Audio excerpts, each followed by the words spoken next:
Hey everyone, welcome to episode 75 of the Team House. I'm Jack Murphy, here with co-host Dave Park. Welcome back from the holidays. I hope everyone had a Merry Christmas, had a Happy New Year, a Happy Insurrection. Things are a little crazy. Welcome to 2021. That's just how it is now. Thank you for joining us. We're here tonight with our special guest, Jeff Depatie. Jeff is a former Canadian JTF-2 operator. So that's Canada's counterterrorism unit. We're always really happy when we have the opportunity to highlight, our friends and allies around the world. A lot of people, they don't necessarily understand some of the massive contributions that, in this case, our neighbor to the north makes to the global war on terror. I mean, you guys have been all over it. And it's sometimes a shame how few Americans really realize whether it's the Canadians, the Brits, the Australians. I mean, a lot of effort has been put in there, and a lot of good men have also lost their lives from some of our allied nations. So, Jeff, I just want to say thank you for joining us tonight. Yeah, it's a pleasure to be here, Dave, Jack, and thanks for that shout out. It is true, and in the blur that is, I guess, the fog of war, those things do kind of go unnoticed, and then we are one big team in a lot of ways at the end of the day. It's awesome. So the way we usually start off the show is Dave and we're big comic book fans, so we kind of ask our guest what their origin story is. Like, were you bit by a radioactive spider? Were you born with superhuman powers? Did you have a mishap with a nuclear reactor? What led you into the Canadian military and eventually special operations? Well, I guess humbly, I would have to say I was more of a Bruce Wayne kind of character. No radioactive spiders, nothing like that. Just a normal INTJ fella who came from a more wealthy family, and through life's events, things like that, tragedies, strife, all that kind of stuff, I slowly started down that path of the military. And I would say it was like him sharpening his steel, that kind of thing. It's kind of weird to, humbly compare yourself to Bruce Wayne and the Batman, but, I would say that would be something like that. Just a normal guy out trying to make a difference. Would you be comfortable sharing any of those stories, any of those experiences of kind of what led you down that path from, coming from an affluent family and becoming, a boots on the ground, ass kicker, professional door kicker? I mean, it's not necessarily normal. I'd just be interested to hear more about like what led you down that path in life. Oh, geez, Jack. The world of cause and effect, huh? I think some part of it is instilled in me being a volunteer to the community, to give back to the community. As a child, that was different than, of course, volunteering for the service. I would say that combined with, sometimes are things gifts or curses, I don't know. My mother's awareness for global issues and the kind of bigger picture and how that inadvertently gets put down, like placed onto your children, right? Just through discussion, nothing positive, nothing negative about it, just the way things unfold and how you raise your children. Mm-hmm. I did live fully out in nature. You walk on my backyard, my childhood backyard, and you're walking to the Arctic kind of deal. There's nothing but bush and maybe a couple of roads to stop you, so hunting, fishing, survival. Very, very young age, that was all me. Shooting, you name it. That if it involved camo, outdoors, survivalism, I was into it from a very young age. And then moving on, lots of death, loss, that kind of thing, that I think was handled extremely well, and it taught me how to be more resilient in the long run. I think this is just Jeff Depatie's opinion. It's a kind of a lost art. Parents shelter their kids a lot, especially when it comes to death. Mm-hmm. And it's going to happen, right? It's an inevitable thing. And I think having a healthy balance with a healthy relationship with that unknown can lead to good things. I think it did for me. It helped me be more resilient in the long run, especially once I started facing it more in the military. And then, I'm a 40-year-old dude now. That's just a reality of my contemporaries now. People are passing on. That's how it goes. So that's very specific. I know that doesn't really touch on it. But you insert anything that has to do with extremist behavior in terms of living on the edge, jumping out of planes, whatever that, not extremists as an extreme terrorist, but extremists of living on the edge. That was also there. That was my adolescence, finding my new limits, my new boundaries. And at a certain point, maybe 80s, 90s television, Rambo influence or something like that. But there was a natural progression, like, I have to go to the military. This is the only place I can do that. And then 9/11 happened, and it was even more of like, now there's the urgency even more. Got to do this. And one thing led to another, regular Army, Airborne, infantry, Afghanistan, things like that. And then into the SF and to the top of the tier in the Canadian realm. Now, did you have any interest in the military when you were younger, other than like maybe a boyish passing interest? Like, did you ever think that you might go that way, or was it something that just formed at a certain point in time? Man, my grandfather was a World War II vet, but he died very young. And the reason I mention that is because he was the closest thing to a military person around me. Where I was, there was no bases, there was no direct military influence. In Canada, even promotion of the military is very, it's like you don't really see it. There's no billboards. Only during Afghanistan was there actually recruiting things on TV. So you don't see it a lot, other than through TV or the news. You had the A-Team, right? You said 80s TV, so. Yeah. I would like to believe it didn't play in on my psyche, but I mean, who didn't, John J. Rambo and Commando and stuff like that? How did it not play in on your psyche? Or G.I. Joe, because when I was in the early 80s, I was a kid, I was watching cartoons, and how does that not play in? But on the other hand, I would like to think that there was a natural calling to it. Even I think back to when I was really young, playing by myself, had my little toy guns and stuff like that. There was something there already. I think there is an innateness to the tools that you use in the military, and in some men particularly, of course it is in women, that just line up really, really well. Cognitive traits, personality traits, physiological traits that like, well, this is the only place you're going to be able to really do this, and use these innate traits you have. So yeah. I guess full disclosure, I have a bit of TBI going on. And my memory is, from my childhood, is like pretty spotty at best. And so I couldn't recall those details. I'm just trying to extrapolate a little bit. But I would say, yes, there's a natural calling, and also maybe potentially some influence from the outside. So when you went into the military, how old were you when you went into the military? Well, I was relatively on the older side. So I was 25 by the time I got in. Oh, you're an old man. So life got in the way. I had enlisted. I was actually enrolling in the American military, because at the time I didn't know Canada had an SF unit, say 99, 2000. I was totally unaware of JTF-2. It wasn't broadcast anywhere. And at that time, we were much more of a blue beret kind of society. And, we won't get into the cons of that, but you weren't joining the military to be what I would call the same kind of soldier. So I was enlisted in the U.S., and that's actually when 9/11 happened, it stopped my application for the American military. The U.S. stopped taking foreigners, understandably. So I was like, okay, let's try recruiting in the Canadian military. Recruitment was way down. They weren't taking too many numbers early on, like when K-Bar and all those kinds of things first started up in Afghanistan. Slow application process, and then my dad ended up having to get a hip replacement, and I had to take over the family business for a while, so it was like these things that you deem necessary. So it wasn't until I was 25 actually, by the time I got in the military. And I think in a lot of ways, thankfully, I would have been just a little too hair trigger and wild any younger, probably. Now, so you were you aware of the Canadian Special Forces at that point in time, or were you just going into the military to go into the military to maybe go the airborne route or whatever? Well, the airborne, like in the infantry, even that is kind of like nobody really knows that much about it. That was my plan.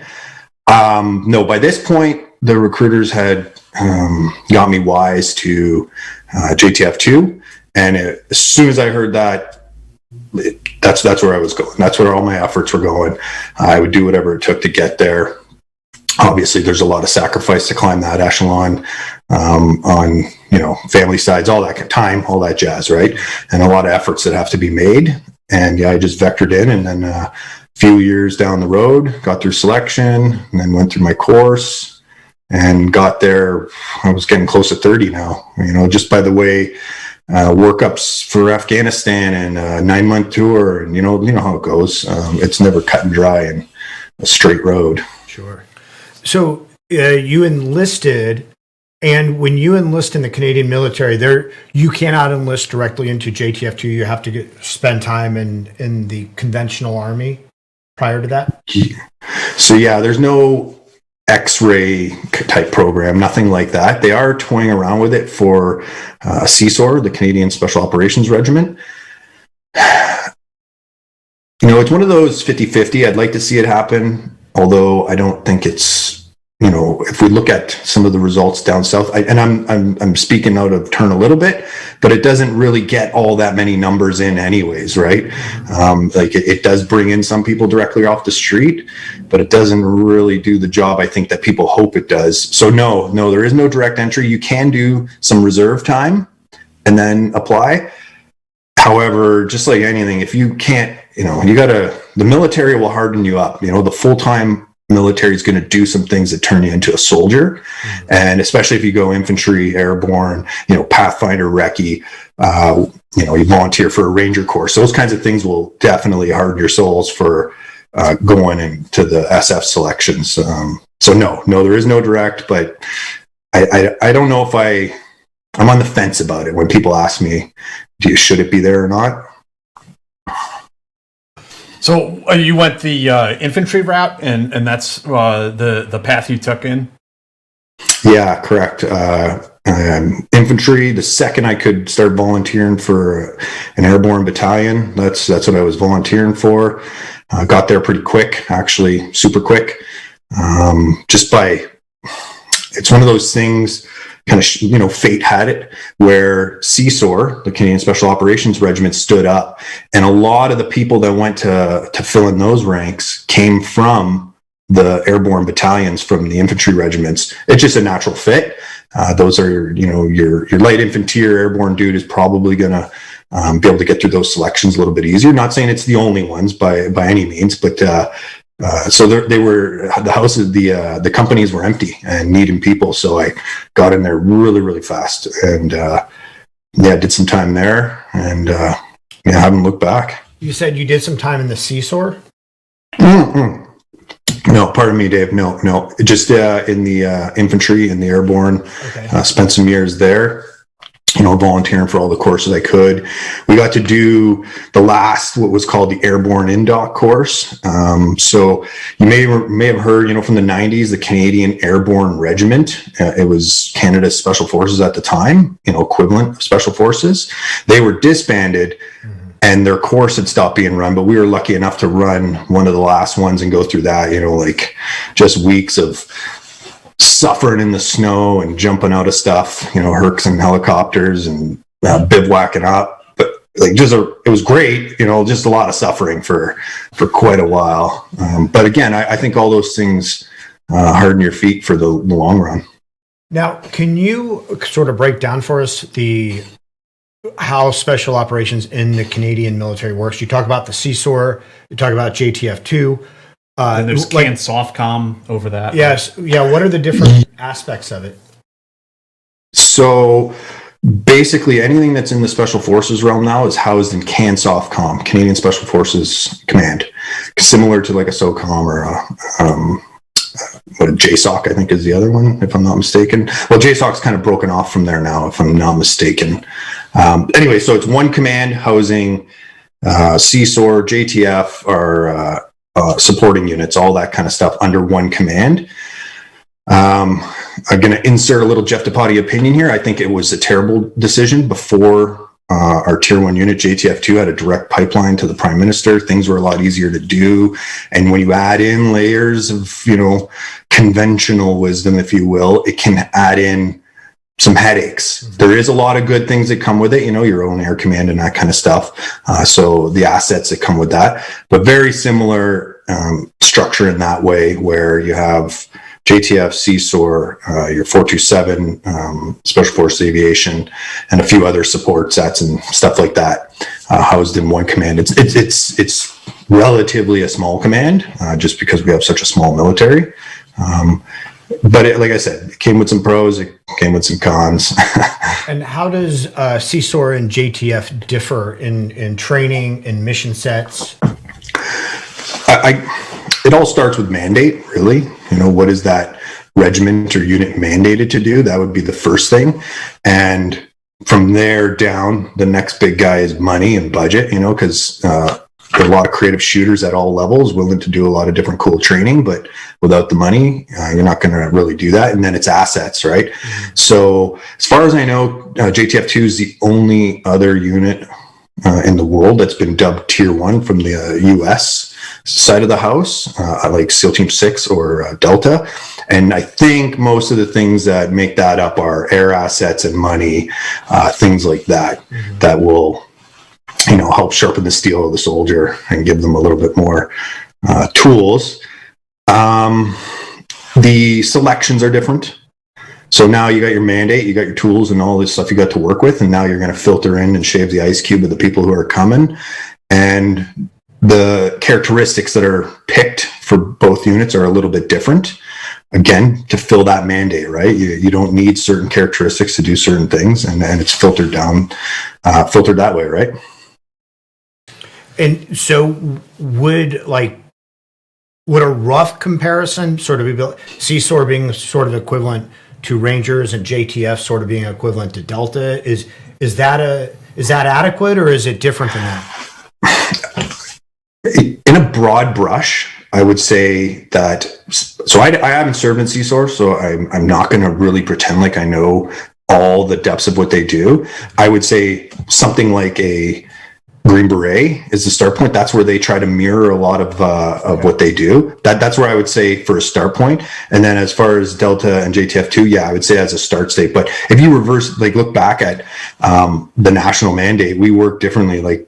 JTF-2 has unlike SEAL Team 6 or Delta, they don't work at home in the US, right? The FBI handles that kind of stuff, where JTF-2 has a national mandate within the country. So that adds in some differences. Are like who we took over for, the RCMP counterterrorism units, they had a different setup, much more cop structure, think SWAT, the highest end of our SWAT, so that changed a little bit of how our unit, but I would say broad brush, that's where I would start. And then also based on selections from what I do know about, like I mentioned, the Berets and CSOR selections, and then JTF and Delta, they are different, but if I was to kind of say, okay, what they're looking for, just off my knowledge, that I would say, yeah, they're kind of picking for those same things. But again, their mandate is different than the Berets, and JTF's is different than Delta's, so it's kind of apples and oranges a little bit. Yeah. And Jeff, if I could interject and tell me if I'm off base here in any way, just something I observe sometimes with some of our allied countries is that the United States, we're such a big country, so much more funding for these assets, that we have all these individual units that do one thing, that are assigned one responsibility. So like you mentioned, we have all these helicopters and all these operators that we deploy overseas for hostage rescue missions. But we have a whole duplicate set of that in the FBI with the hostage rescue team. And they have their own helicopters and their own capability. A smaller military, a smaller country like Canada, Australia is another example. They don't have the funding. They don't have all these different units that can cover down on all these different responsibilities. So the counterterrorism units end up having that domestic mission as well. And again, correct me if I'm wrong, CSOR, they have both like the direct action mission, but they also do what we would call foreign internal defense, the special forces mission, training foreign militaries. Does that sound adequate? Am I in the ballpark? Yeah, well, it kind of makes me laugh. Like CSOR's motto is something like "We will find a way," and it's a direct reflection of. That's like, okay, now you guys are going to do this, and now you're going to do that, and now you're going to do this, and now you're going to do that, and whoa, okay, because like you said, we don't have so many units to pull from. Where you got this internal unit and this external unit and this foreign missions unit, so it does get lumped on in a little bit more. I think you hit the nail on the head with that rough description of that. I don't know if it's so much a funding issue though, Jack. I think it's actually a numbers thing. Like, yes, no one is funded like the U.S. military, cut and dry. Our ranks are so small. Even I think our entire military somewhere around 75,000 or something with reservists. Like that's pretty small potatoes compared to some of what the bases down south hold. That's the size of Special Operations Command in the United States. Yeah, exactly. Yeah. So if you guys are sort of acting in the role of the FBI HR2, do you also have like arrest powers? Do you take law enforcement classes as part of your training? Okay, so I'm gonna just put out a disclaimer here. It's been a while since I've chatted about this stuff, and rules can change, so don't take it as gospel. What happens is peace officer status is given. The RCMP, which is similar to the FBI, do have those capabilities. They're just a different level and are actioned for different reasons. It depends on who the person would be, those kinds of things, and then it's one of those things that there's a lot of dogs on a leash chomping at the bit to get in there, right? And then it's like, well, first come, first serve when things happen, or no, this is our jurisdiction kind of stuff. And, those kinds of things come in. But yeah, it would be peace officer status. What happens is there's paperwork signed quickly, handed over, and then it's not so much martial law kinds of terms that are implemented, but they're special considerations for the unit having to do those kinds of things. Interesting. And then what I would just want to say, Dave, there is other layers that I don't feel totally comfortable going into that muddy those waters even a little bit more. Sure.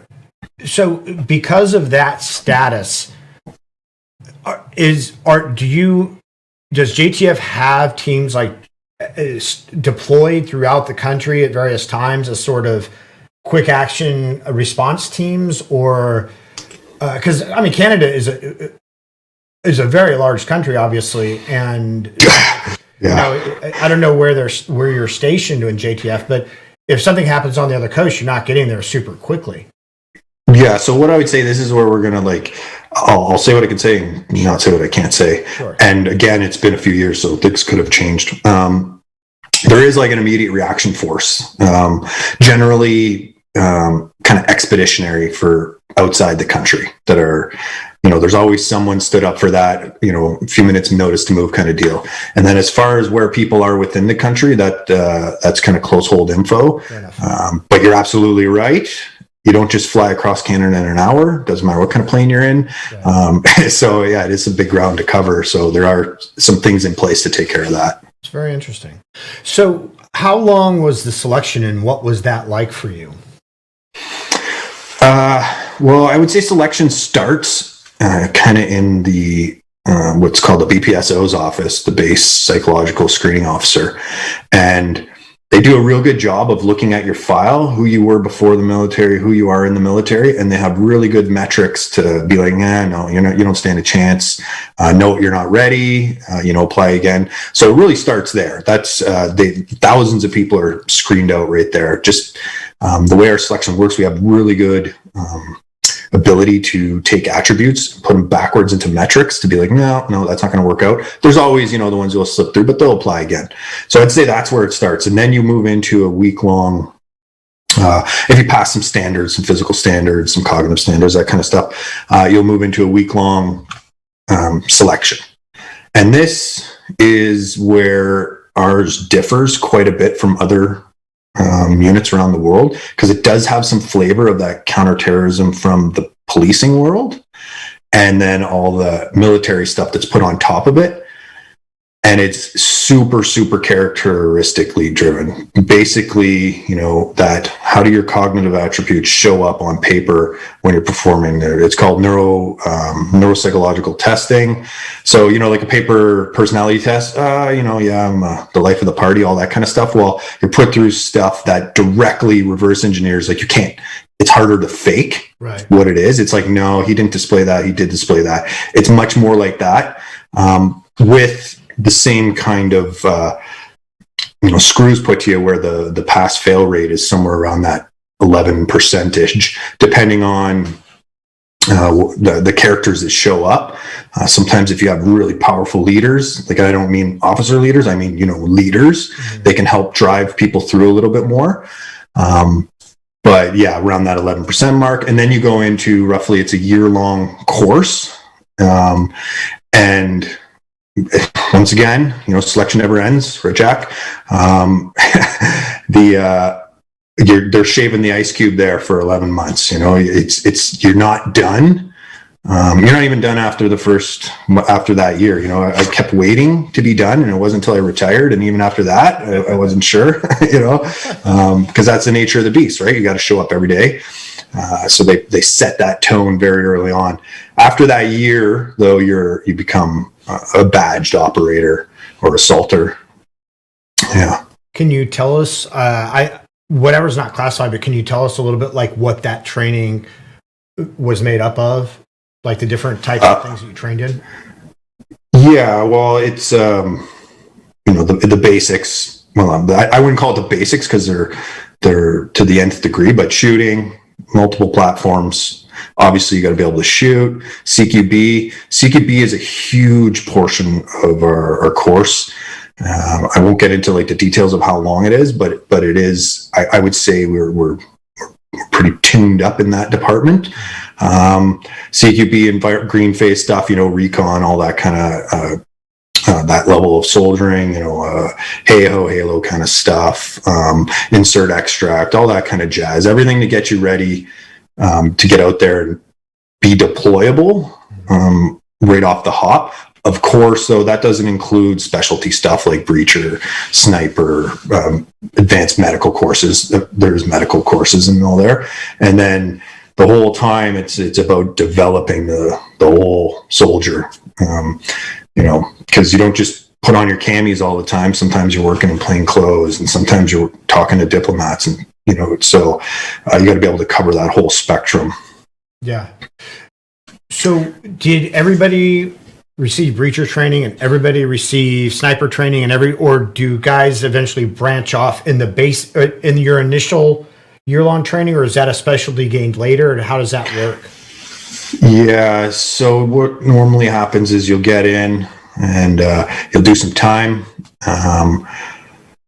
get your feet, really, because I don't know what your experience is, but lots of times you go through training and then you get on your feet on the ground, and it's like, no, we're not doing it like that anymore. That was 1990s style kind of deal. So now you're adapting to that. It depends, because you could jump on courses right away. There's always training. There's always upgrades, right? There's always like, here, man, this is the coolest new thing, and go learn it and bring it in and adapt it. And then like you trying to manage 50 specialties. But for us, breacher is used as a progression in leadership levels. So everybody gets basic breacher stuff, running explosives and stuff like that. But your more advanced stuff is, maybe a few years in, you get it and you move up a little bit in responsibility, in your team position, and it's used in that way. And then for us, there's a bunch of other stuff, diver, all that kind of jazz, similar construct. And then just with the sniper, it's a completely different thing. We're really, I think, the only unit in the world that completely houses the snipers in a different place than within the ranks.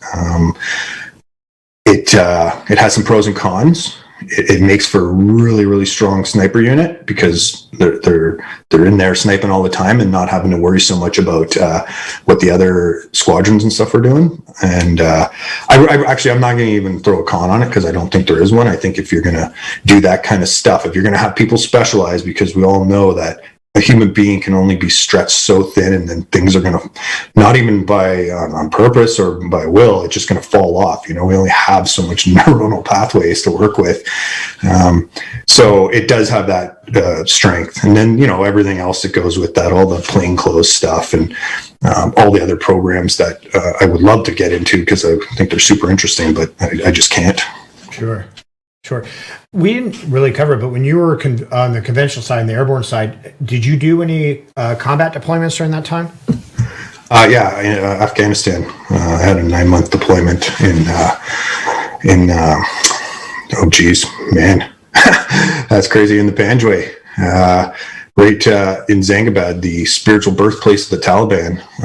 It was amazing, and it was everything I could have hoped being a soldier would be. I remember many times just being like, oh man, yeah, this is it. I'm a soldier. Everything about this is multi-day gunfights and artillery covering our asses getting out of something and jets bombing stuff. And it was amazing. And also, we never had to feel guilty about anything. The locals, I don't want to say we're open arms because, the Afghans can be a tough bunch, but they were appreciative. So we didn't have that pressure of feeling like, oh, damn, here we got our government's mandate we got to do from above. And then the people here don't even want us, so we got to, it made for good soldiering. You could feel ethically, morally, like, yeah, okay, we're doing the right thing. We're here. We're making a difference. They want us here. So that made for an amazing tour. It was the deadliest tour that Canadians had, and it was surprising because it was a winter tour, and normally in the winter things would quiet down, but by this point it was kind of like they were getting savvy and they were adapting like they did and do. And so there was that kind of on the other side, and you know how it is, it's all relative, right? Our platoon had all its tasks to do, and we got to kick a lot of ass straight up, and we didn't have to take any serious casualties. So, you go home from that pretty head high. Yeah, that's a win for sure. Yeah, yeah. So you finished training,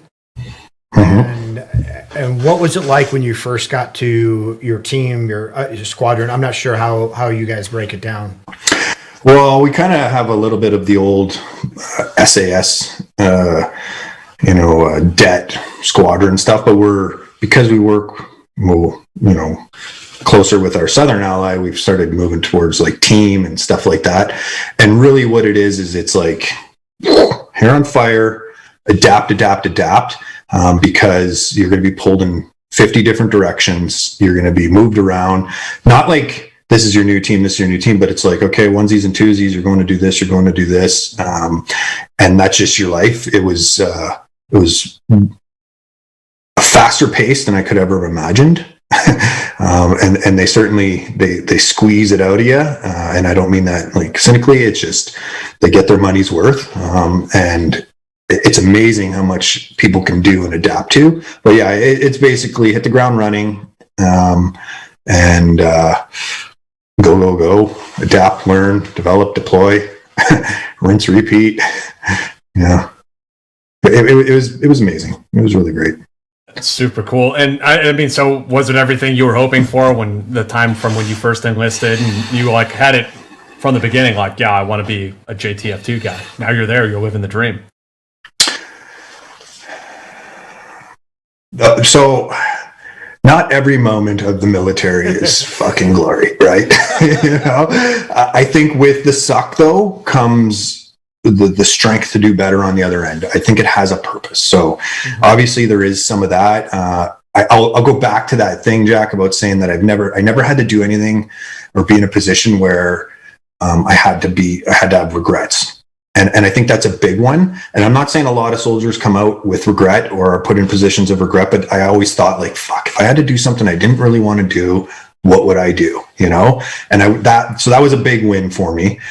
And I would have to say yes, almost 100%. When I look back now with my rose-colored lenses as a dirty civvy, it was definitely worth it. But I'm happy to be where I am now. Everything I look back with is fondness. It got me to where I am, but also like time for a little bit of me time in my life and moving on to new things. How long did you spend there with JTF? Well, it was about better part of a decade. And then I had to make my move out again, some family stuff. Probably a little bit of, I didn't really feel it at the time, but yeah, family stuff really kind of dictated, okay, you're going to have to start moving out. And then Jack already heard the story. I met my wife, and that completely changed everything. The minute I met her, she was like, no, I'm not doing the military thing. Her dad was a Vietnam vet, and her grandfather was one of the original, before they were called SEALs. I can't remember like the... I don't remember what the acronym is, but he was on the original. Yeah. What was that, Jack? UDTs? Yeah, so the underwater demolition guys. I dug up a picture for her dad, actually. It was declassified, but not made public, of him and his like combat gitch and knife on the side, awesome. All black and white with the original dudes in the Pacific. It was pretty cool. Anyway, so she was not having any of that. So that and I was definitely not going to lose her. So, sure. You know, those couple things just were like, all right, here's my release papers. Alejandro asks, with a unit designation being JTF-2, was there ever a JTF-1? And is it true that shooters in Canadian SOF are issued hockey sticks as secondary weapons? So JTF-2 is like when the government puts together their cunning plans to try to like hide units and stuff like that, because everything's a joint task force, really, right? You put together anyone and it becomes a joint task force. So no, there wasn't really like a Joint Task Force 1 before Joint Task Force 2, as in 2 units that existed. There was, a Joint Task Force and a Joint Task Force Delta and an Alpha and a, whatever they wanted to name it. Just as you know, that's what they call certain things. So that was the idea of that name, to keep it hidden a little bit more. And the hockey sticks, no, we don't get issued hockey. You got to buy them. You have to buy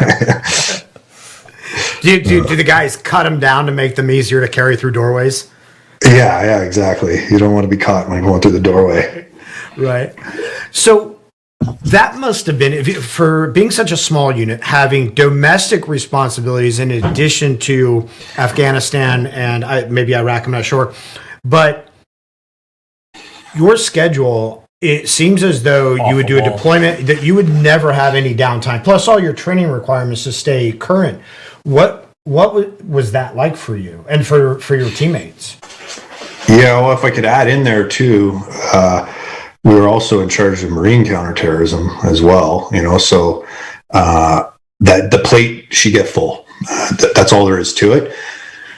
So you're just busy all the time. You better love her and make her your mistress, and that's the way it goes. But that's also goes into the characters that they choose. So some things you'll be trained up to a certain point, and they expect you to work a little bit lower. That's where they want your performance, right? You train up, and then you work in a performance zone. But then also you can shelf it, and then quickly grab it off the shelf and be like, okay, yeah, I can do that again, because you have adaptive characters who can learn super quick. So yeah, it gets busy. That's kind of the life that you sign up for, though. As you climb that echelon, you're looking for more. Right. So the guys that get there, they probably don't know exactly how much more. How much more can you get out of someone? But it can get busy. Downtime. I would say that they actually do a pretty good job of this. Really? A human body can only be pushed so long before you start getting PTSD symptoms, before you get burnout, before you get cognitive dissonances, whatever it is. The human body, even the best of the best, need to put their feet up and have a beer once in a while. And if you have families, you got to nurture that. It's a tough gig for families. No one's going to lie about that. If you have wife and kids, it makes it hard, but they do try to do their best. So there's, full throttle off as much as possibly can be done. And then, stuff as much as you can into a day.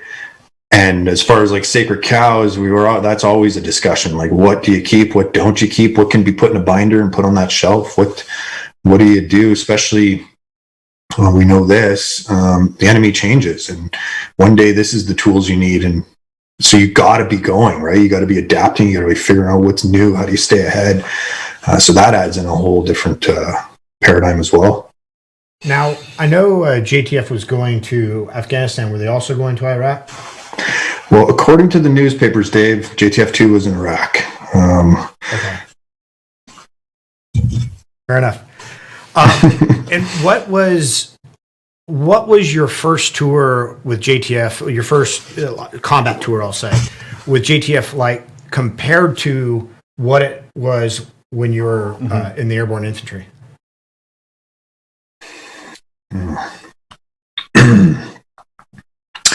I would say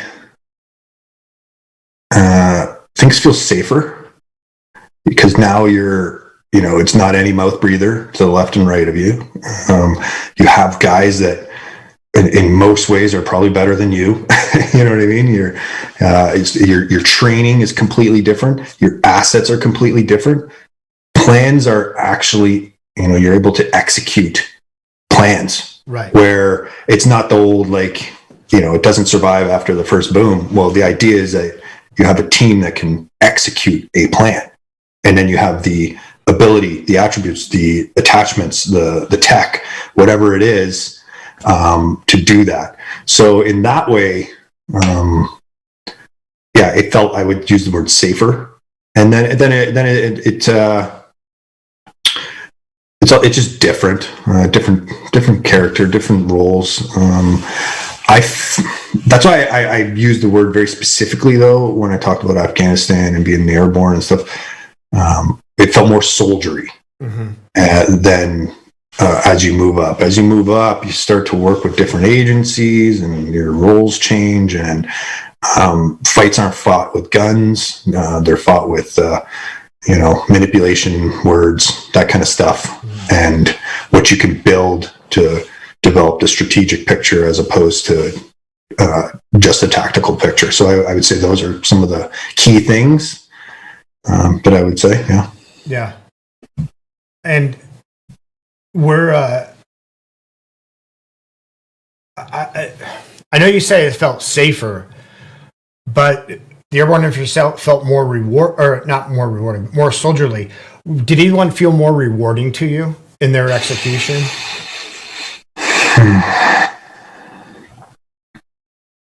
No, I wouldn't be able to like litmus one and say it more so than the other. Overall, like my life as a soldier, and I'm just using that word as like, GI kind of soldier, and my life as an SF operator, I would say SF was more rewarding as a whole, just because it's a completely different arena, a completely different world. The mentality is so different. Everything is just so different that I don't think you can help but feel more rewarded. Right. Whereas the infantry, like we kind of joked, you're sitting on the stairs sweeping the lines, and amazing in so many other ways, but it's just not as awesome. Yeah. Where the regular soldier is sort of move out and draw fire, go see if there are bad guys over that hill. Whereas as you move up the tiers, it's more like, we know that these bad guys are here. We know they sleep at this time. We're going to go at this time and make the decision point when they wake up with our guns in their face or whatever. Yeah. And then also, yes to that, but also, by the time I got into the tier 1 realm, like, man, the technology, the everything that the early 2000s, 2006, 2007, everything that got developed so quickly, the tools that we were able to use were just unbelievable, like to turn the tides. I gotta say, like I was always amazed. Like I was like, why are you fighting us? What do you think you're gonna do? You know what I mean? You think you're gonna grind us out here? Like, you may think you're gonna economically collapse or you're gonna lose the will of the people back home, but the governments have decided that we're here and we outweigh you. We like, not saying they didn't do some damage. Like obviously there's people lost, but what are you thinking there? Especially like by the time ISIS came around, I was blown away by them. Like almost like trench warfare style fighting against the West. Like, what are you thinking? Yeah. There's a few thousand of you. This is inevitable. There's more Peshmerga. They're going to run over you. I was blown away by that kind of stuff. Krishna asks, are there any Sikhs or South Asians in the JTF? I would assume they would be able to play a useful role if they're able to pass selection. Well, I guess the short answer is yes. Again, there's an operator, and then there's all the branches, all the things you can do, all the assets, all the different tools that are there. The entire below, everything we talk about is obviously the tip of the iceberg, and then everything that we don't get to talk about. So there's a lot more there, room for, obviously I'm a white dude. I'm not going to blend in everywhere, even with the best makeup. So yes, of course, it's a 100%, equal opportunity place. If that's kind of what he's asking. I think so. And Alex asks, if the events of Wednesday had happened in Canada rather than in Washington, how would the JTF-2 and RCM PCT units be used? Well, I'm going to, just to stay a little on the lively side, when our parliament was last attacked, there was a sergeant at arms with a pistol who got in there and tried. So I don't know if that, if any of that would have happened. Condolences for real. I learned about that later in the day. Man, oh man, not a fun thing for the country to have to deal with. Those things happen so fast, right? So they happen fast. Real-time data is very different. It's hard to play this like a chessboard, right? What could have happened? What would have happened? Would people have been put down more? I can't say. I just can't say if it would have been handled any differently. I do gotta say, I hate when things like that happen, and then securities are tightened and people go on edge, especially right now in a very polarized time. It's such a shame. But I won't get in there. I'm not wagging my finger or anything like that. I guess the short answer is it's truly impossible to tell, because those decisions are made in real time, and decisions made in real time don't always go, or not. They're not predictable the same way. We did talk about a well-executed plan. As they're motoring up there and jumping into action, they would have their plan. They would do what they're doing. But those are civilians. Those are American civilians. You can't say. It'd be tough. Right. And I don't know enough about the event, who was involved and outcomes to really speak to it properly. Yeah. No, thankfully it wasn't necessary. I mean, I was just on a personal level, I was frightened that it would turn into some sort of hostage situation. And thank God that didn't happen. It would have been really bad. I think I have a soldier's heart, Jack. But when it comes to these kinds of things within your own country, and the more I think about, the more I contemplate on things about violence in particular and the use of violence, it has its place and it's not removed. And I'm not going to dismiss that, but man, oh man, having to use it in this kind of context, right, whether you're them or the guys having to show up, it just, 2020 was interesting and tough in its own way, and to start off 2021 like that would have been just not great. Right. So on your own, later on in your career and your own deployments to, in air quotes, places, are there any particular operations that stand out that maybe you can talk about, even without maybe naming specifics of where you were or what the date was? Those types of operations that you conducted, any particularly hairy experiences that stand out for you? No, I couldn't, and also I didn't feel that my baptismal by fire was very out of control, and it never felt to that same point again. It always felt much more controlled, much more surgical, if I may use that word.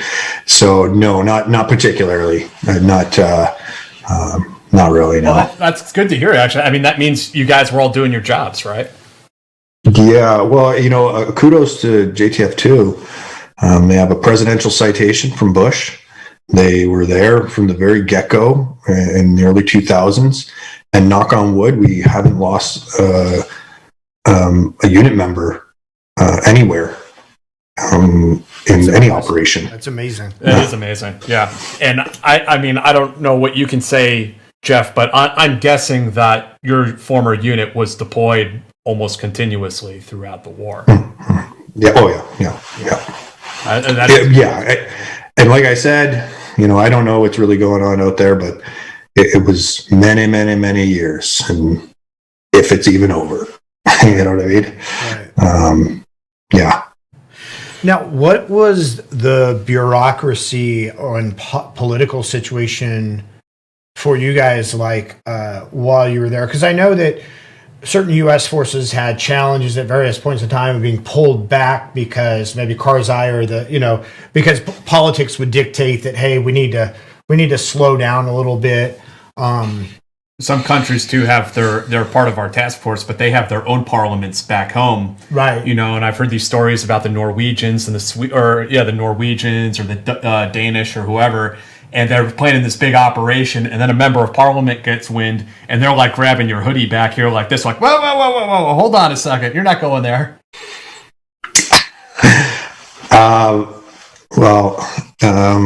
I would say mandate-wise, not mandate-wise, but as far as that governor goes, the government governor, I guess we call it.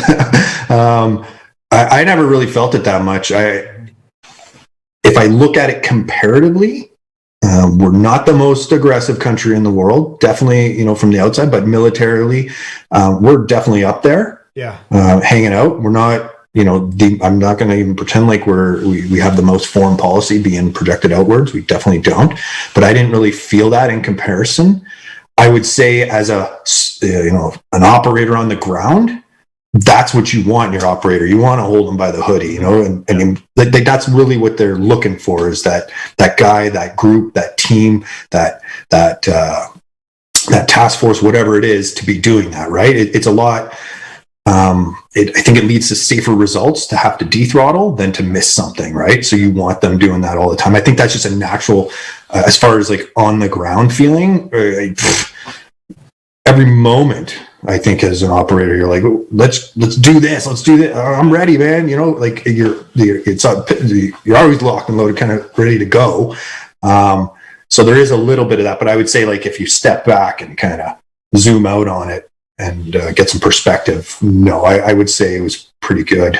And there's a few things I'd love to be able to touch on to even kind of put our country into a position where a lot of people don't know, and I can't, and I'm not doing that to be a jerk. It's just that's where I start getting okay, comparatively, we don't have the most aggressive foreign policy projection, but we're definitely we're part of the Five Eyes. We're part of North America, and I would say that the big difference is how much the type of exposure that is put out, where it's kind of, I think they underdo it north of the border. For sure. I think they could do a little bit better of it. We have a proud military history. We were there in World War I. We were there, World War II from the get-go. The Korean War and the Vietnam War. So many Canadians moved down to the States and joined up in the Vietnam War. There was money sent. Every single time.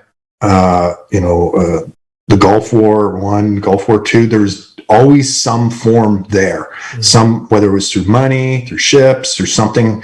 And then Afghanistan, right from the get-go, and then, like I said, the newspaper in Iraq later on. And people, it's okay to be proud of that, but they don't really do that. But there's a little bit of press. I think there's even like a documentary a few years ago about CSOR, if I remember correctly. But the JTF guys, they keep you way under the radar. Yeah, so I would. There is, and it did get better, Jack, as time went on, because I don't want to pull the old. I don't even know if it's an adage yet, but you might not support the war, but support the soldier kind of thing. Well, you're elected, not your as in you guys, but the soldiers that are deployed, your elected government who, is doing this for your ideals. You may not fully agree with it, because you may not know enough or whatever, but they're there for you in a way, and to have that kind of backlash. As far as that exposure, that it's more because of that national mandate, knowing, if there's an operator kicking about somewhere, doing something potentially with one of the other agencies, that face that, I recognize him, you know what I mean? So there's a lot of that to keep that under wraps. Can I ask, I was wondering if you could talk a little bit, something you'd mentioned earlier, that you have traumatic brain injury. If you could talk to us a little bit about that, because it's an issue I've written about.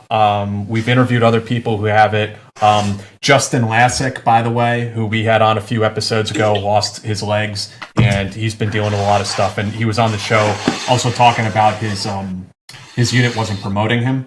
I had an email with him like 2 days ago. I got a text message from him. He is being promoted now. Oh, that's great. Yeah. I only had to send a bunch of emails to the Secretary of the Army asking about it. They finally did it. Oh no, we better clean this up. Yeah. When I'm a journalist with such and such, I got a few questions for you. And but no, Justin deserves it at a very minimum, and so I just wanted to update people on his situation.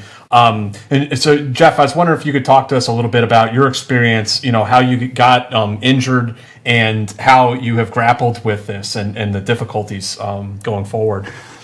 So it's in the very early stages of diagnosis. Just want to say that, because when it comes to brain stuff, they're learning just more and more how complicated it is, and how things like PTSD was a blanket term, and now they're seeing that, maybe it's just, training scars, where we've upregulated this soldier, the way we've molded him makes him come out into the civilian world and look like it's PTSD, and it's not, because it was a blanket statement, right? For anyone with anything going on mentally, it was like, PTSD. Right. And obviously very real affliction, but it's time to spread how to treat it a little bit. And then, TBI, traumatic blast injury, or brain injury. In this case, it's blast, recurring blasts in combat, blasts in training.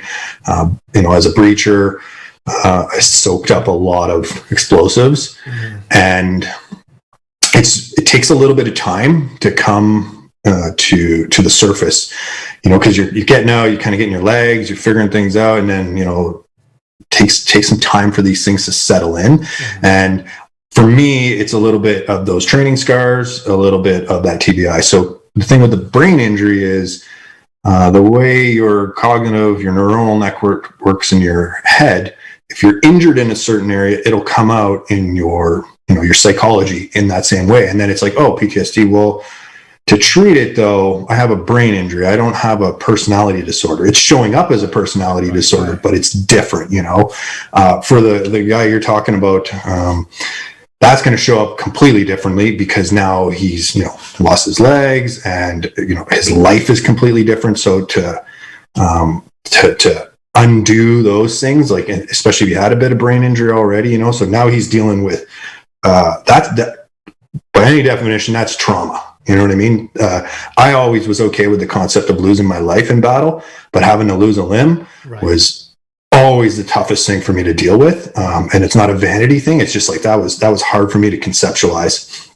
So that's got definite markers for PTSD potential. Then you literally have blast injuries. I'm not exactly sure how it happened to him, but some kind of injury, I assume. Justin, yeah, he stepped on an IED. Yeah. So yeah, you don't get any closer to an explosive than that. So then you actually have the damage side of it. And now, is he out of the military? He's on terminal leave, so he's just about out. Yeah. Now he's transitioning. He's got to rebuild a completely new identity based on already having those things that were imposed on him. And now he's moving into a completely different world. Like we kind of talk about in the military, there's actually a lot of consistency and safety in the military. You're going to get your paycheck. You got your buddy's got your back. All those psychological needs and physiological needs are met pretty much. And when you move out, now you're like, oh man, I got to do this on my own, and blah blah blah blah blah. So for me, it's showing up.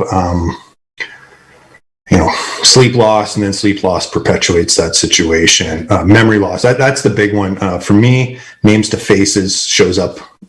It's tricky for me. Like there's been a few people I've met like 3 times literally. And even on the 3rd time, it's like, I've never met you before, so there's a little bit of it showing up like that. Most of it's good to go. And most of our programming that we do at the Special Forces experience is all around personality adjustment, cognitive trait adjustment, growth minded, expanding your consciousness, basically polishing your steel or, sharpening your mind, that kind of stuff. So it keeps me in a place where all the things I need to do, regulate my impulses, my emotions, and my thoughts, express those things, my impulses, emotions, and thoughts. It's all done in a really healthy way. So it really keeps it at bay. And then there's been a few other things, like on our team, we have some doctors and things like that. So there's like high dose multivitamin treatments and tracking treatments through biometrics and things like that we use, that I get to use myself, that help keep it really under control as I rebuild those brain networks. It's fascinating stuff. So you mentioned the Special Forces experience. Can you tell us a little bit about that? Yeah. So it's evolved over time. It started off with a program called The Process, which is it's for civilian men. It simulates a lot of military style training, but it's a big old personality assessment. And it's also designed for them to go through what we call post-traumatic growth, the opposite side of PTSD. Mm-hmm. So as your brain, literally think about like a snow globe and you shake up your brain, PTSD kind of does that. It can do it really quickly, or it can do it over a long period of time. You build up anxiety and stress, and your brain really reprograms over years. So it can happen quickly or over a short period of time. But on the other side, if you adapt that into your being in a proper way, we call it post-traumatic growth. And what we do at The Process is we facilitate intentional post-traumatic growth. From there, we developed a program called the Trials, which is part of The Process now. So you go through, your months of assessments and tasks that you have to do before to build up yourself and for us to gather data. Then you go through the 8-day experience, and we're just constantly observing you, testing you. Then you leave. Now we got to make sure you're on a program that'll physiologically and psychologically build you up properly. And when I say build up, I don't mean people come broken. The idea is, any 1 degree of change in your life at any time can be huge, especially for high achieving men. So a little bump does that. But with the Trials, it's for The Process as that follow on in phase 4, but we've started using it for other individuals. So it's worked really good for people with PTSD, any kind of anxiety disorder. Really, it can help tune that up hugely. Or just people who are looking to expand their horizons, be a little bit better. From there, we developed a program called OPX, Operation X. And this is for businesses. This is, once again, 4 phases. And the idea is we go in and we assess your employees. We build up the data, the cognitive traits, the personality traits, all that. And based on that, as we're bumping it towards where you want. Think of a sales team. You want to optimize your sales team. Instead of just like throwing on sales training or something like that, what we do is we have encoders and decoders, and we decode parts of your perception and personality that aren't serving you, aren't serving the company potentially, without, getting into those brainwashing and compliance kinds of things. It's like it's agreed upon. Employee wants to be better, company wants better employees, and we do that. And then what we do is through the months of assessment and testing and development, we're undoing and we're redoing what they deem necessary, but we gather all that data and then we throw it into a 1 week intensive that they go through. So if it's a sales team, honestly, it would be the hardest sales intensive that they could ever go through. But on the other end, they can handle stress better. They can speak better, all those kinds of things that you'd want from your sales team. They're able to manage burnout better. That's a huge killer in the corporate world. People burn out so quickly, and then disabilities get paid. And so it's all about that. But then what we do is the last part is we re-inject everything we've observed through those 3 phases into their HR so that they can hire the right people with a properly developed hiring process that looks a little bit, it's way more robust than filling out some paperwork in a job interview. Right. And so there's that. And then the last thing that we're about to launch in March is ultra long range shooting. So we kind of dialed it back from all that stuff. Yeah. And so I'm a sniper. That's what I left the military as. I absolutely love shooting. And so we put together this awesome, it's an e-course delivered through videos, and it's got resources and homework and that kind of jazz. But the idea is to take any basically rifle, if you're into pistols, shotguns, that kind of stuff, carbine shooting, it has a place, but the idea is a more long range program. Whatever long range is, right? If you're shooting a 22 with a short barrel, long range is different than shooting a 50 cal with a nice big old long barrel on it. But pushing that weapon from kind of its zero beyond its capability, just beyond, however, whatever weapon, whatever bullet, whatever, because there's so many configurations in the world of shooting, you have the abilities to assess the terminal ballistics, the external ballistics, transitional ballistics, internal ballistics of the gun, and then something we're coining as the cognitive ballistics, the shooter. How do I make myself a better shooter? How do I train my body and my mind to be a better shooter? Because it's one thing to have the best equipment in the world, but if you're, breathing heavy, you're stressed, you're on the run, you got to do a kind of off angle shot and you got all the things working against you. Now I got to think about all the formulas and math and everything I got to do. That totally changes the game. Right. And we're aiming it at people who they have a gun in the closet. They want to learn how to shoot it better, but they don't have time to pay $1,000 to go to a weekend course. It makes it much, much more accessible. It's out of curiosity, cool it sounds amazing. Because when we first talked, Jeff, all of these ideas were like very embryonic. Probably like 2 years ago when we first talked, and now you have it built out into this whole thing. I mean, it's awesome. I'm really happy for you, man. Yeah, I appreciate that, Jack. Because it's in the world, I like to think that every time you bump into someone, you learn a little something. And I remember some things from that specific conversation, and I can give Jack a good shout out here. So we've dubbed the company the SFE, and that was Jack who broke it down to that acronym. We were calling it the Special Forces Experience when the first time I met you, and you were like, "Oh yeah, the SFE," and I was like, "Yeah, no, that's patented. Don't even come after that, Jack." Things did unfold quickly. You're right. You heard it here first. If you want an expert, genius branding expert, reach out to and he'll be your No, I don't even. I had no idea. That's really funny to hear, though. Hey, and for our listeners out there, if you guys got any questions, shoot for Jeff. Please shoot them out real quick here. Alejandro says, did you have the opportunity to cross-train or do exercises with other nations' counterterrorism elements or any partnered operations overseas? In a nutshell, Alejandro, yes. That's one of those things that we don't really talk about. I will say this, though, especially in the Five Eyes, and it goes well beyond the Five Eyes. The one thing about the war on terror, it led into a big coalition of people working together, which was massive. I think it benefited everybody because now the exchange of ideas happens so quickly, that you're able to level up so much faster working with other elite units. Ian says, if you're in a long range in Canada, do you know Rob F., Barney G., or Keith C.? I don't know who those folks are. Well, yeah, Rob F.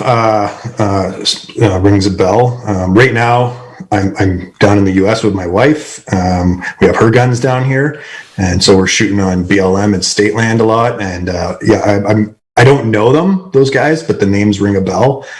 This is kind of my first endeavor into doing something a little bit more. I guess I don't want to use the word tactical because it's not really geared to be a sniper course or something. It's geared to get the best tune out of your pipe, but Right.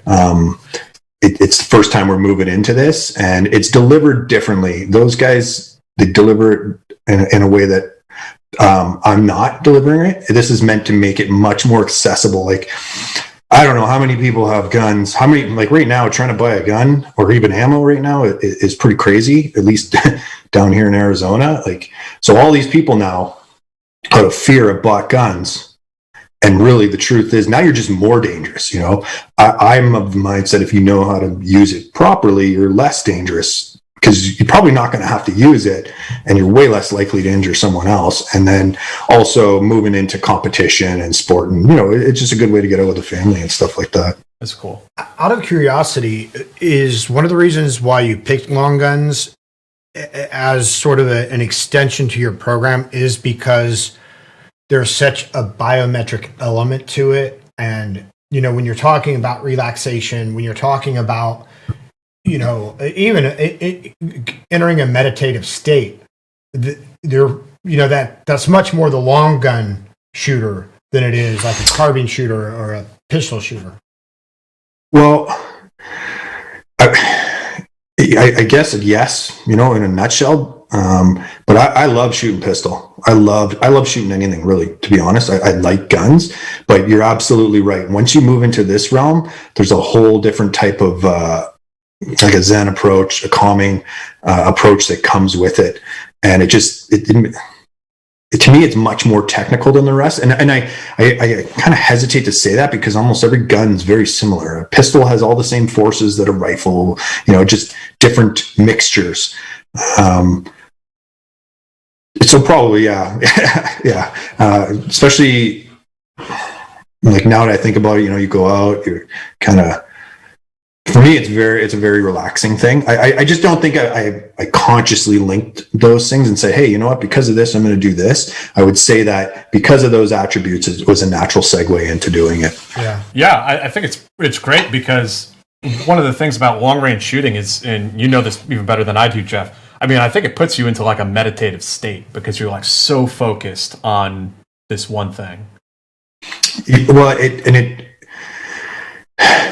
to go into a meditative state, most people try to clear everything, right? And to have to deal with so much between your target, say an elk at 800 meters or something, 800 yards, you're out in the cold, you're on a high angle, you're potentially freezing, all those things. And then to have to get into that state, because if you don't, you're going to be chattery behind the gun, right. And you're not going to get your shot, So it definitely brings you in there. And that's why I was saying about the cognitive ballistics, that's why we have a training program that goes with it. That's why we have, breathing stuff. That's why we bring in all these other different elements to help calm people down to make that shot. Think of a competition like a precision long range shooting competition.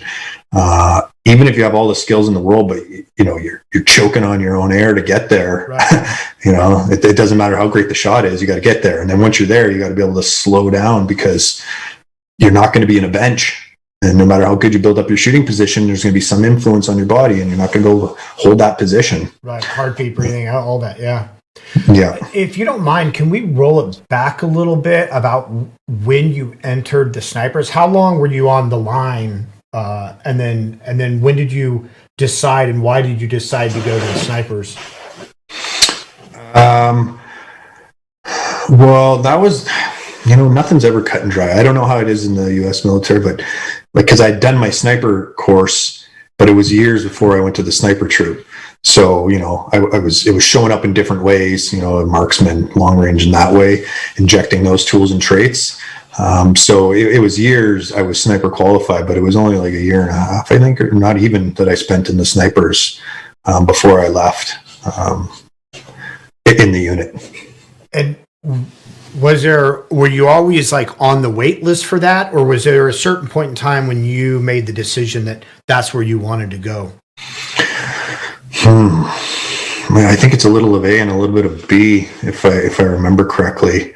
And then things get in the way, things change, teams change, needs of the unit change. But there's definitely you don't just walk in there day one, there's some time got to be put in, because the demands get upped again once you move into that realm. So I would say a little bit A and a little bit of B, Dave. And was there another selection process for that? Was there another training process for that? We have, and whatever, guys, I'm going to say it. I think we have the best sniper school in the world, cut and dry. I do believe that. And I'm not going to say the proof's in the pudding, but the proof's in the pudding. No, it's because we have such great allies. That's the truth. But we also have that individual unit, and it did feel like there was a lot of selection to get there again. That was like one of those times where you're like, holy moly, when does this stop? Where's the gravy train?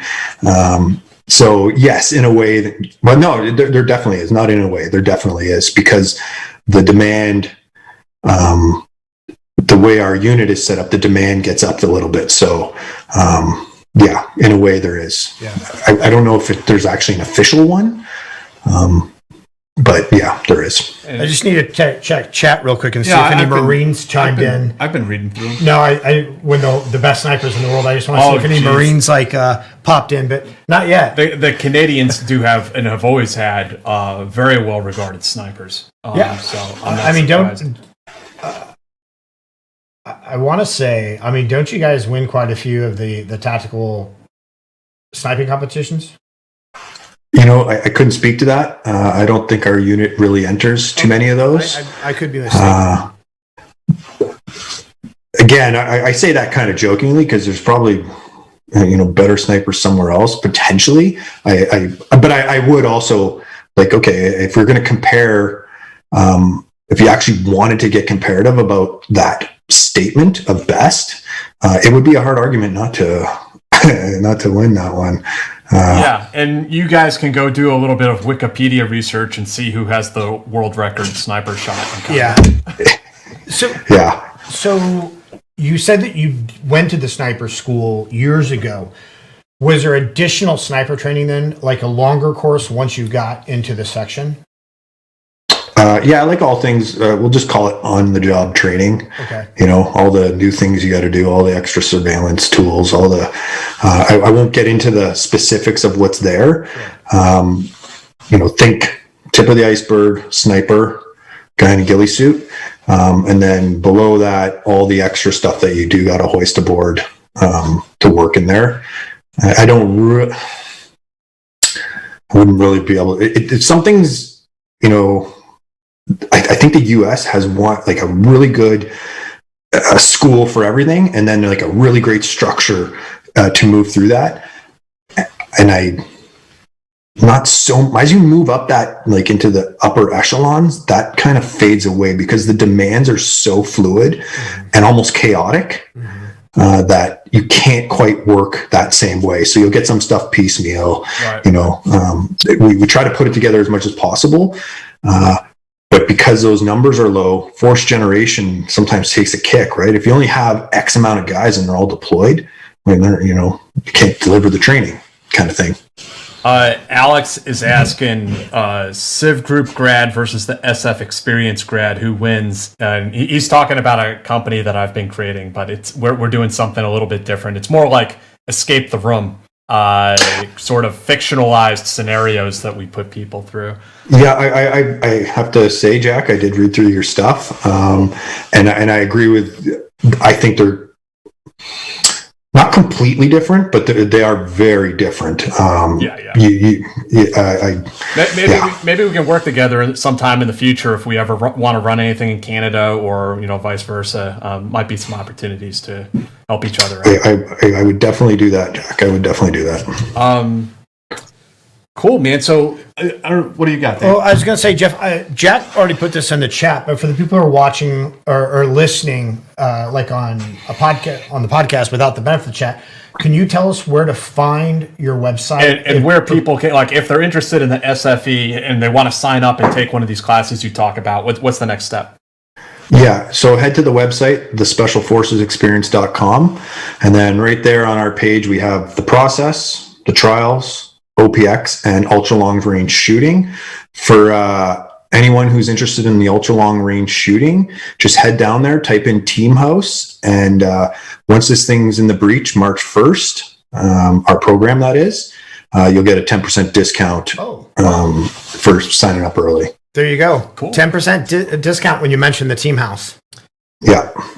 And I think the other thing I wanted to ask you, Jeff, maybe we'll probably be wrapping it up in a little bit here, but if you could talk about your transition out of the military, being this high performing operator, you were a sniper, all of these things, and then transitioning into now you're an entrepreneur, small business owner. Yeah. Oh, yeah, Jack. So this is something that I think that a lot of soldiers, I don't know if no, you know what? I'm going to back up. Some people struggle with it getting out, and then some people, their transition happens a little better. I was very fortunate that I went right in, head first into the entrepreneurial world. There was a lot of spillover from everything that I got from the military there. And so it really helped. It was a really exciting time in my life. A lot of things going on, things that are weighing on me now, like the TBI stuff wasn't really happening then. And so that it wasn't so bad. There was a lot of, moving from one world that moves at that pace and moves like that and demands so much from people and is able to get it because they have the training, the funding, all the stuff that goes with it, into the real world. I was shocked. I was like expecting everyone to work like an operator, and it turns out that's not true. So that those kinds of things took a little bit of time to manage, right? And I know some dudes, that identity, that new identity that's got to be forged, because that's what the military does, right? They come in, they mold you into a soldier. And after you're not a soldier, it's not fully their job. There is transition programs. So for guys who are looking to get out, take advantage of the transition programs for sure. Unless you really feel like, no, I got this in the bag. Because as we're seeing something like the suicide stats and stuff, they're not nice stats, you know what I mean? And there are ways we can tidy that up, and I think it starts with knowledge of programs to help you segue out. That's where, and this is not a plug, but programs like the trials, anything that gets you in a group, gets you talking expressively. I know a lot of guys don't like to be vulnerable, but you got to open up, you got to talk, you have to do that to make sense as your brain is readapting to this new reality. In my case, the entrepreneurial world, which did help. I would also say things like the reserves, to slowly transition outwards. I did do a little bit of time there. I wish I could have did a little bit more. It wasn't a possibility. Just to undo some of what you've turned into. Ease into it. It's been great. Making the most out of life here. Jeff, I think it's interesting, and we've talked about this with other guests too, that you mentioned this broad umbrella of post-traumatic stress that they paint all veterans with. And yet I think that often what we find with special operations vets is it seems to be less of the the intrusive thoughts of past experiences in Afghanistan, like the classic ideas of post-traumatic stress, and more of what you're describing is this inability to transition from here to here. That you leave that position and now you have no purpose. You can't find the same type of mission. You can't find the same type of camaraderie. The same type of challenge. Do you, in addition to all the TBI, all the breaches and explosions and everything, do you feel like, did at some point somebody tell you that you had post-traumatic stress and that just didn't feel right to you? Or how did that process happen? How did you end up getting diagnosed with TBI? That's an interesting question. Yeah. Okay. Well, there's quite a bit there. So let's try to untangle this a little bit. One, I think as you climb any ladder, and people are either falling off or by their own volition, leaving, retiring out of the military, and you keep climbing it, you're getting in a little bit deeper. You're actually kind of moving down a little bit in a way, not like negatively down, but it's like, no, I want more of that. I want more of that. My character's being molded for more and more and more. So those, and again, I'm going to use a word here, don't get the hackles up. Resilience is actually built more. That's, SF training builds operators to be more resilient than the level below, and as you keep going, that keeps happening. And those people have more of a drive to move towards that. So I think you've ran through the scenarios in your head of what can happen a lot more. You've seen a lot more, which builds up those resilience. You've learned how to adapt to all the shit that's out there that's going to be thrown the soldiers' way. A lot of soldiers come in really young, hot-headed, really no clue what the military is. They come in, boom, they're overseas, bombs are going off, people are dying. And it's like, okay, I never really stopped and thought about this and prepped my mind. Now I have that kind of thing coming from it. And then like with the operator, it's a little bit more like, you just don't kind of turn it off. But they're at a point, and I'm going to speak kind of generally, they know how to seek out things about themselves and others and tools. That's what you do. Like I might speak out of turn a bit, Jack, but like, the SF operator is always looking for the new tools, right? How to be better. That's what you're looking for. So when you move out, you're still looking for that. You're like, okay, well, now how do I be better this way? How do I show up better? How do I control it? Okay, man, that's not showing up well. How do I fix that? That intensity is still there. So that helps that. But it's like, chasing the dragon. Once you've kind of found the dragon and then you're not finding the dragon, it's hard to find that again. So that is that challenge. And then things like TBI can be very insidious.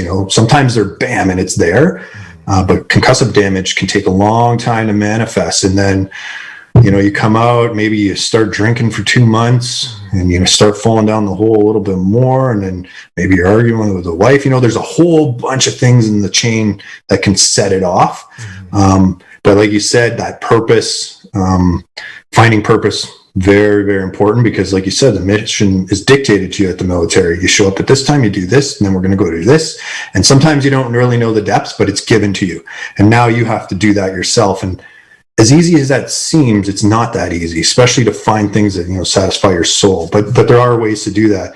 And then like for me, it was just a little bit over time. And then last year was particularly challenging because Jess is American, I'm Canadian, and the border issues, that was a nightmare. And then my mom passed away. And then there was like just these things that happened. And then it triggered off. And then with the work we do, we're advocates for post-traumatic growth. There's ways to turn almost all of this into a positive, and it goes well beyond just reframing something into an opportunity. There's a lot of tools. So I was already very aware of that. So when I started feeling the other side of it, and then the diagnosis began, I was like, it doesn't feel right. Because I started digging in. I was like, well, I saw things that most people don't see, but it didn't. I was prepared. Mm-hmm. I was able to, get it into my head, incorporate it into my being in a proper, healthy way. I don't think it's that. It's not that. And then that's where TBI starts looking. It's like, oh shit, that can manifest the exact same things. Mm-hmm. And luckily, most of the tools are similar to get you there, because it didn't, like you said, it just didn't resonate right. It was like, no, that's not it. It's something a little bit more. And as they, as psychologists and doctors, especially neuroscience, like neuroimaging, brain sciences, expand what it is, they'll see that it could manifest very similar, but there's a lot of roads to get there. Luckily I just happened to be researching the opposite side of the coin with post-traumatic growth, which gives you a lot of antibodies towards it. That's really fascinating. And I can see how it must be very frustrating for people who have TBI, because if it's misdiagnosed and they're sending you to therapy for PTSD, but you're not getting any better, right, because you've been misdiagnosed and it's actually a physiological issue with your brain. Just kind of FYI, not FYI, but I would say they're all physiological issues. Something is happening where your neurons are not firing properly, or they're wired improperly, or there's parts of your brain that aren't working in tandem with the other parts of the brain properly. So I think they both show up but exactly, Jack. Now you're showing up and you're like, okay, now I'm a little bit mad that I have to sit here. Right. And I'm having to hoist aboard all these guys' heavy stories. They got their own journeys they got to go through. So definitely, check the hubris at the door, because you got to know, okay, I don't want to use the word weak, but was I vulnerable to something, an experience, or was no, I wasn't vulnerable. It's something else. And with the military, especially guys with combat, you don't have to look too far. I even think, shooting a service rifle, like a 226 or something, enough with no ear pro, can do something. It's got enough wallop. Yeah, and being on helicopters and stuff like that, it all pegs out the blast, the pressure meters in testing. Yeah, exactly. I remember wearing the pressure meters, and I don't know how many times they were red, for so many scenarios. You start shooting big rifles, big long guns, 50 cal. Yeah. It's been known to detach retinas, Mink says 2021 is the boss level. Here we come, guys. Coming in hot. Brad wants to ask you your opinion about psychotropic drugs to treat TBI and PTSD. Okay. Let's just know that I'm not a doctor, and this is just for fun-entertainment, right? So I'll give an opinion. This is my opinion. I think they have a huge place. So one thing that happens with PTSDs, picture little pathways in your brain. Certain parts might be shut down, certain parts might be working, but they're really solid pathways. And think of the guy or gal who's like shut in their house. They don't even want to go for groceries. Their life has been limited down to like a few neurons, and they fire a lot, and they're caught in these overwhelm or feedback loops, and they can't break it. Psychedelics can definitely come in, and that give it a little shake up. That on its own, without proper integration, I think is nothing. Mm-hmm. I would like to believe that most people can integrate safely, but I don't believe that. I think with that shake up, they call it brain entropic theory. They play around a lot with this, with the psychedelics, especially like a psilocybin or an ayahuasca or something. I think they can have a huge healthy impact. I just can't negate the integration, because if you go in and now you shake something up, who knows what you're going to see or how you're going to experience it. You need to bring it back in a healthy way. That means like eating, sleeping, exercising, all the things to make sure your hormones and neurotransmitters are super healthy, that your body's moving properly, that you're breathing right. You got to make sure that so you rebuild proper habits over the old junk that you're trying to get away with. So in a nutshell, yeah, I definitely believe in them. I do know,